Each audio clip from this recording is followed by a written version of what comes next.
Mga boss, super ba at may future ang inyong mga manok kung bakit gusto nyo silang ilaban o i-breed? So pero nagtataka kayo habang tumatagal na sila ay hinahanda nyo, nagtataka kayo kung bakit nawawala yung kanilang potential na galing sa pakikipaglaban. Yun, what's up mga boss? Good morning po sa inyong lahat. Ayan. So nandito naman po muli ang inyong Boss Tony Vlog nagbabalik. At welcome tayong huli sa isa na naman nating episode. At welcome back sa ating munting YouTube channel.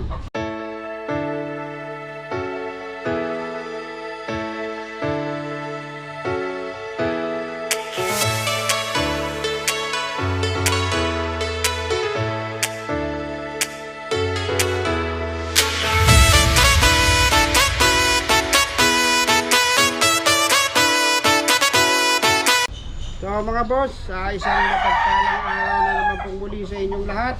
Ayan, good morning po. So tayo ngayon ay magbibigay ng konting idea o tips, ayan, tungkol sa mga manok natin. Ayan, so aminin man natin tayo, bet natin talaga kapag tayo ay nagsiselect. Siyempre kahit sino naman pinipili yung magaling na manok. Ayan. So the best para sa gagamitin nating panglaban, especially sa breeding, yung magagaling na manok. So mga boss, at magbibigay po tayo ng simple, konting tips. Ayan, para dun sa mga mahilig sa magagaling na manok. Ayan, kagaya ko. Ayan, dun sa mga especially dun sa mga backyard na kagaya ko na nag-aalaga ng manok at naglalaban. Kaya mga boss, so ipapaliwanag ko po sa inyo at sana maintindihan ng iba, kasi marami nagtatanong sa atin na ang dating manok nila ay napakagaling, bakit habang tumatagal nag-iiba. So mga boss, paliwanag po natin yan. So let's go.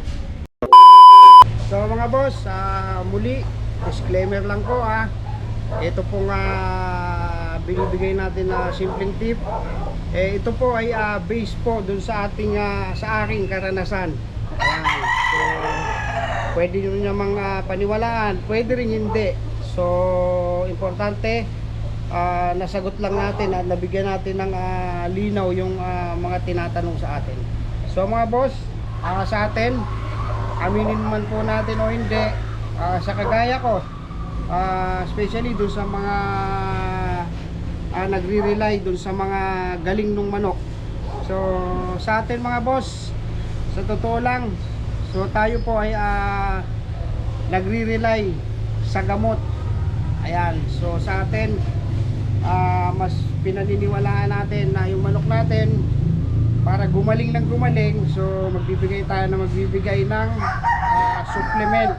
Ayan, magbibigay ng supplement dahil tayo expect natin na kapag nagbigay tayo ng maraming supplement sa kanila, yun yung magpapagaling at magpapanalo sa kanila. So mga boss, maybe totoo minsan, so pero ang katotohanan, hindi po nakukuha ang galing ng manok sa gamot. So maaari nakakapagbigay po yan ng konting tibay dun sa ating manok, pero yung ability nila is natural na po yun. And then nadadagdagan lang yung kanilang skill sa pamamagitan ng kanilang training. So yun po yung totoo nun. Hindi po totoo na ang manok kapag binigyan mo ng maraming supplement ay gumagaling. So sometimes nangyayari yan kapag nagbibigay tayo ng iba't ibang supplement sa mga manok natin, lalo na kapag araw-araw, lalo na kapag yan ay masyadong malalakas yung gamot na ibinibigay natin sa kanila. So nag-iiba po yung kanilang attitude at galaw. So mga boss, bakit po nangyayari yan? So ganito po yun. So mga boss, kung mapapansin nyo, yung mga manok na inyong inaalagaan, Either kagaya nga nung nabanggit ko kanina, so super sila kung bakit sila ay gustong gusto nyo. So ganito po yan mga boss, bakit ba nawawala yung kanilang ability at nag-iiba yung kanilang galaw. So kagaya nga nung unang nabanggit ko, dahil po isa na pong factor yan, dahil dun sa iba-ibang supplement na ibinibigay nyo sa kanila. O especially kapag mataas yung testosterone na gamot yung ibinibigay nyo sa kanila, naandyan yung nagiging ugali nila yung gumigiri sila. Ayan, kahit ma-observe nyo naman yan na kahit na sa inyo, kapag hinuhuli nyo yung manok nyo, so nandyan pa yung nanunuka sila, and then nangangasta sila nung paa nyo. So mas nagiging aggressive sila, gusto nilang mag-breed, mga sawa. Ayan, so yung isa pang factor nito, kung mapapansin nyo, yung manok nyo i-spar nyo ngayon, the following day in-spar nyo, mahina na. So iba na yung kanyang galaw. So ganito po yan mga boss. Ang mga manok po kasi ay may kanya-kanyang tinatawag na fighting style. So hindi naman lahat ng manok pare-parehas ng galaw yan. So maaari kapag ang manok nyo ay in-spar nyo sa ganitong manok, so makitaan nyo sila ng mahusay na galaw, mahusay na pakikipaglaban. So siyempre matutuwa kayo, appreciate nyo yung kanilang galaw. And then the following day, ibinitaw nyo sa ibang manok, so magtataka kayo bakit biglang nabulok o humina. So yun yung sinasabi ko na hindi lahat ng manok ay may pare-parehas ng style. So magkakaiba po yan.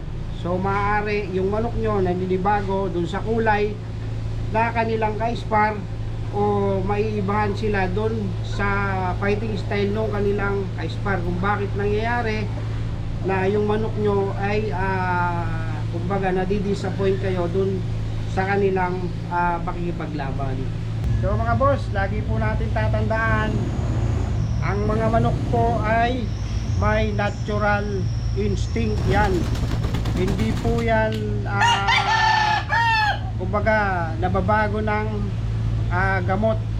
Ayan.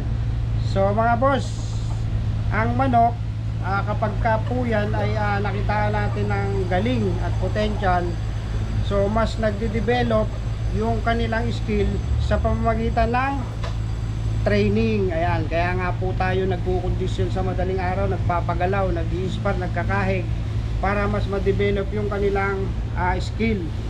Ayan, hindi po natin sila pinapagaling dahil sa pamamagitan ng pagbibigay ng gamot. Pero on other side mga boss, ang gamot ay nakakatulong naman, pero mas malaking porsyento ang naiaambag nung binibigay natin training sa kanila. So yan po yung logic dito, yan po yung katotohanan. Hindi po porke nagbigay tayo ng gamot magaling na yung manok natin. So sa sabong naman, wala naman pong kasiguruhan yan, dahil lahat po yan ay may tari. Tandaan po natin ang manok po ay may kanya-kanyang instinct at kanya-kanyang fighting style. So yun po yung natural sa kanila. So ginagawa natin, dinidevelop natin para yun lang ay mag-improve. Ayan, yun po yung katotohanan na dapat po nating malaman. So mga boss, tandaan po natin ang mga manok na inilalaban natin, kung bakit sila nababago yung kanilang fighting style, so nababawasan. So yan po ay sa pamamagitan nung pagpapalit-palit nung kanilang spar, and then isa pa dun sa lugar na inyong pinaglalagyan. So kung mapapansin nyo, alam nyo naman, ang manok natin ay ano yan, ano ba tawag dito, yung environmental habit. So pag naiba yung lugar na kanilang kinalalagyan, so maraming mababago sa kanila, either yung kanilang pagtunaw, at yung kanilang pagkain, and most especially yung kanilang pakikipaglaban, naapektuhan po yan. Kaya nga pag tayo bumibili ng manok sa farm, i-testing natin, super.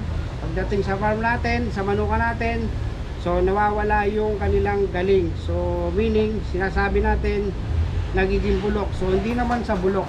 So nababawasan yung kanilang ability. So ganun lang po yun mga boss. So ayun lang mga boss, naway nakapagbigay tayo ng simple at konting tips dun sa mga manok natin na nagtataka kung bakit ang manok nila ay nag-iiba.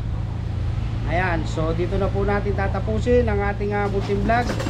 Sa mga boss po natin dyan na napapadaan dito sa ating munting YouTube channel, iniimbitahan ko po sana kayo na mag-subscribe, i-like nyo po at i-share, and then i-hit nyo yung ating munting notification bell, at sa ganon maging updated ka sa mga ina-upload natin na mga video. So yun na mga boss, good luck po sa ating mga laban at good luck sa ating lahat.